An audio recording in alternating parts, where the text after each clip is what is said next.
नमस्ते बच्चों, BA second year की क्लास में आपका हार्दिक स्वागत है। हमने भारतीय राष्ट्रीय आंदोलन के उदारवादी युग और उग्रवादी युग दोनों का अध्ययन किया, दोनों के वीडियो हमने देखे। आज हम गांधीवादी युग और असहयोग आंदोलन पर चर्चा करेंगे। बच्चों, 1909 से 1919 के काल में भारतीय राजनीति में 3 प्रमुख घटनाएं हुई। पहला होम रूल आंदोलन, दूसरा 1916 का कांग्रेस लीग समझौता और तीसरा 20 अगस्त 1917 की मॉन्टेस्क्यू घोषणा। लेकिन इन सबसे इम्पोर्टेंट था महात्मा गांधी का भारतीय राजनीति में प्रवेश। मैं आपको बता दूं कि पहले महात्मा गांधी ब्रिटिश शासन के पक्ष में थे। उन्हें ये मानता था, वे ये मानते थे कि ब्रिटिश शासन के साथ सहयोग करेंगे तो वे हमारे साथ भी सहयोग करेंगे।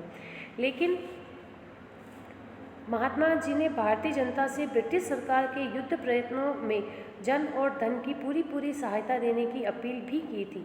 शासन के द्वारा उन्हें केसर-ए-हिंद की उपाधि भी प्रदान की गई थी, किंतु बाद में कुछ ऐसी घटनाएं हो गई जिससे महात्मा गांधी सहयोगी से असहयोगी हो गए और उनके द्वारा ब्रिटिश सरकार के विरुद्ध असहयोग आंदोलन प्रारंभ किया गया।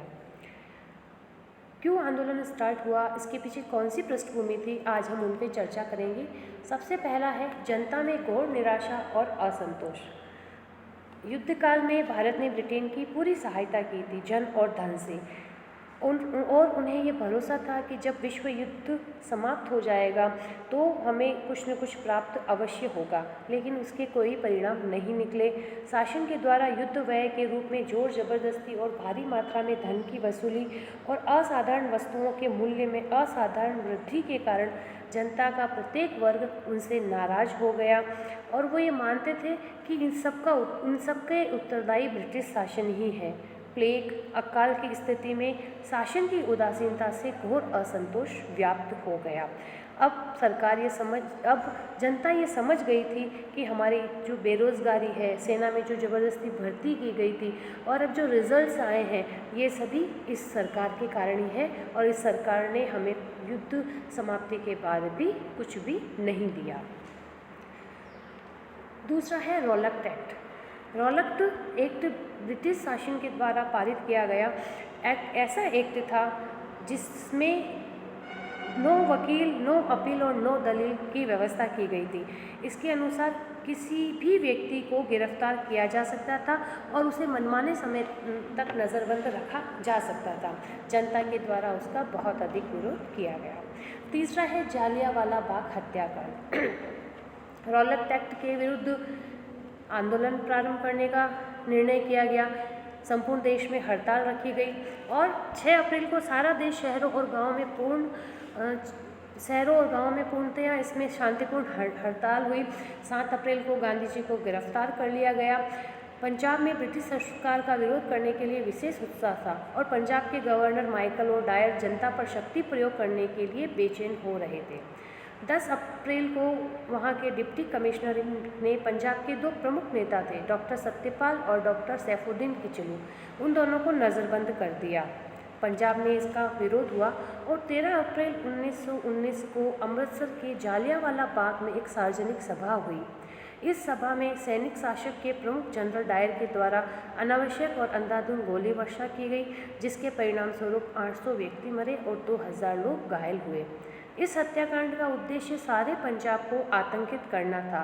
इसके बाद वहां सैनिक शासन घोषित कर दिया गया और दमन जारी रखा, जिससे जनता में बहुत अधिक नाराजगी फैल गई। इस घटना के कारण जनता बहुत नाराज़ हुई। रविंद्रनाथ टैगोर ने अपना सर का किताब छोड़ दिया। वायसराय की कार्यकारिणी के सदस्य शंकर नायर ने मार्शल लॉ जारी रहने के विरोध में कार्यकारिणी से त्यागपत्र दे दिया। इसके बाद हंटर कमेटी का गठन हुआ।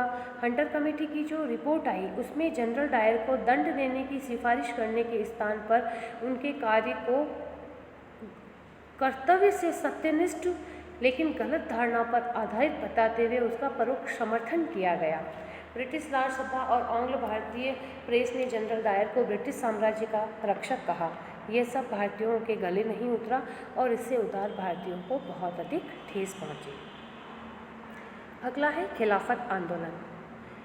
महायुद्ध में ब्रिटिश सरकार ने भारत के मुसलमानों को टर्की के सुल्तान की स्थिति बनाए रखने के संबंध में कुछ आश्वासन दिए थे, लेकिन युद्ध के बाद ब्रिटेन ने टर्की के साथ जो सेवर्स की संधि की, उनके द्वारा इन आश्वासनों को भंग कर दिया गया।